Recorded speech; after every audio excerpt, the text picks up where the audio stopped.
back in the Nature Center again. I think it's time for another Wildlife Wednesday. I'm not sure where James is. I haven't seen much. What is... I don't think that's James. Hello? Hey, sir. Hello. Oh, hey there, sir. What are you? Well, funny you should ask. I'm after a couple critters today. You might remember me, I'm Trapper Jack. Oh, how you doing there, mate? About a 13, 14 footer. Oh, yeah. Hey, detective, come in here. What you Come in, detective. Come get a look at this. Oh, no. Oh, my... Crikey, that's Good Lord. That's a brute. That's the brute of an animal there. Oh. I come out here every so often and, well, today I'm looking for a couple of critters, the Northwoods carnivores of the mustelid family, the large weasels. I'm looking for the fisher and the pine marten. Now, our property manager told me that there's one of these fishers loose in the exhibit room somewhere around here. I haven't quite seen it yet, but I can smell it. I can hear... Oh, wait! Oi! That's it now, that's the fisher! Come on, we got to capture it, let's go! Now, just a quick disclaimer for those of you who just watched the latest episode of Wildlife Wednesday. Don't actually try to go out and catch a fisher. They can be very vicious animals, very dangerous. You need a professional trapper like me to get one of these buggers. But if you do happen to see one, observe from a safe distance and appreciate nature, much like it appreciates you. Now here we finally got our fisher here, and he's a pretty big guy. He was loose here in the Nature Center. Now these are from a family of animals known as mustelids, which include badgers and otters, ferrets, weasels, wolverines, minks, and martens. And this guy's one of the biggest of the genus marten, so he's one of the big martens, part of the weasel family. They live up in trees, they prefer conifers, but they'll go into mixed northwoods, deciduous forest too. They've got these sharp canines, so they eat mostly squirrels and rabbits, but what they really love to eat are porcupines. Now these animals are perfectly adapted to attack a porcupine. They've got these nice sharp claws down here, the slender body, and they can get up and under the porcupine, flip it onto its nice soft belly, and they eat her up. That sounds good.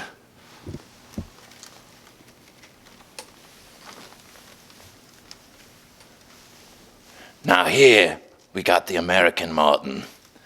Now as you can see, he's a little bit smaller than the fisher, but that doesn't mean he's just not as vicious. Now these guys are also carnivores, but the pine marten preys on slightly different prey. It eats mostly little mice, shrews, voles, critters like that. And what's neat about these critters is that they have retractable claws, kind of like a cat, where they can use those. They're the only mustelid with those retractable claws. He's got a little bit bigger ears, which means his sense of hearing is a little bit more acute than the fisher's.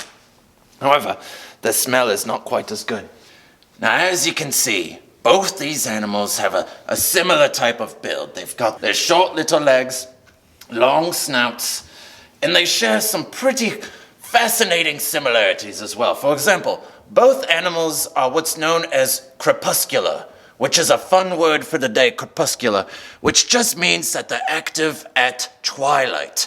They're not nocturnal, meaning they are active during the night, and they're not diurnal, active during the day either. They're mostly active at twilight. That is either dusk or dawn. And they coexist in the north woods of America.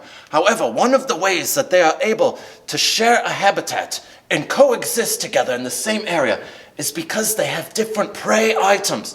As I mentioned before, he eats small rodents, mice, voles, shrews, whereas the fisher can take down squirrels, rabbits, even some birds, but mostly porcupines. Now today when we found the marten and the fisher in the Nature Center here at Bethel Horizons, we're not too likely to encounter those critters. They live farther north, up in the more coniferous woods. But these guys, the short-tailed weasel, Now these you can find around here around Bethel. Now they're evasive little critters, but they're still part of that same mustelid family with all the other mustelids we talked about today. Now here, we got us a mink.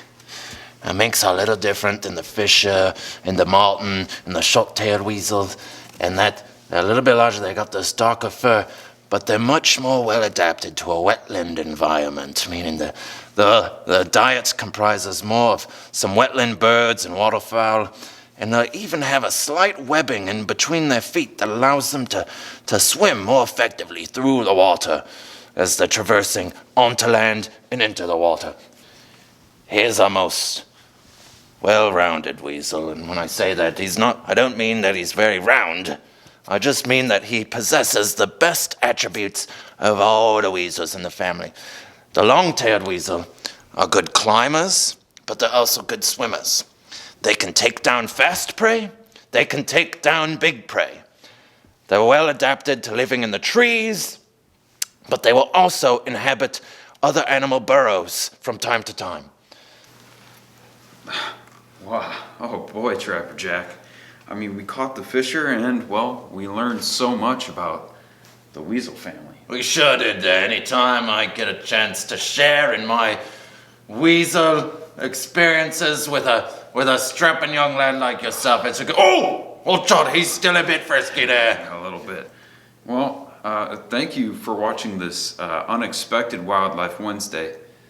Sadly, this may be the last Wildlife Wednesday that we'll have like this for a little while, as I have a place to go and be.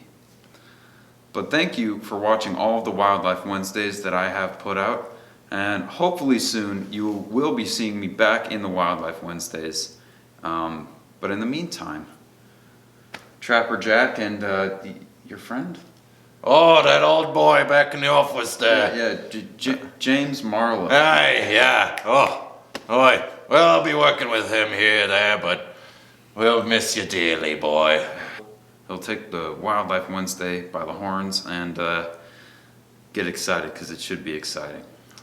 Until then, make sure you get outside, even if it's just around your block. As always, just do a little jaunt out to your near park or anything like that. But of course, get outside and stay tuned for next week's Wildlife Wednesday.